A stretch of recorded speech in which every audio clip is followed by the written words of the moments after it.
Overnight, Israeli airstrikes hit dozens of Iranian targets in northern Syria. Israel says it was in response to rocket attacks fired at the Golan Heights. To date, this is the biggest military confrontation between Israel and Iran.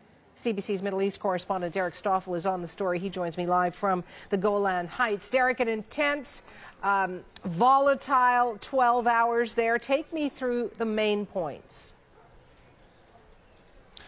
Indeed, Suhana, very tense. And the real thing that stands out to me is that for decades now, these two foes, Israel and Iran, have traded threats. But this is the first time, according to the Israelis, that the Iranians have launched missiles at Israeli territory, and they were launched right where I am, right in the Golan Heights. 20 missiles, according to Israel's military, but the Israelis say that no one was injured, no damage on the Israeli side, because 4 of the projectiles were shot down, and the remaining 16 or so fell inside of Syria. But still quite a serious escalation, according to the Israelis. They launched a large retaliatory strike. We understand they hit about 70, or they aimed at about 70 targets inside Syria, Iranian military targets. And Suhana, this all comes during this sort of shadow war between Israel and Iran, as the Israelis have been believed to be behind a number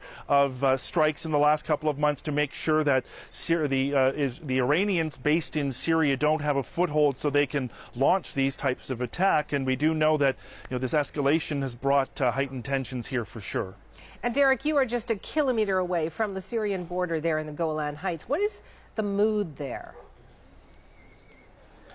Well, the Golan Heights is, some people are certainly on edge. Let me just move here, and that's an entrance to a bomb shelter. And a couple of nights ago, the Army ordered that all the bomb shelters here in the Golan Heights be opened up. We do know that some people were able to go into the shelters last night when they got the sirens sounded. But in this community, people are pretty relaxed. There was no sirens here. We understand not many people went to bomb shelters, but still there is this sense of what is next. The Iranians have now allegedly hit out at the Israelis. The defense minister of Israel has said, well, maybe this could hopefully be the end of this chapter, but people are prepared, and what is more important is that the Israeli army is prepared. It remains on high alert here. We'll talk again. You stay safe. Thank you, Derek. CBC's Derek Stoffel in the Israeli-occupied Golan Heights.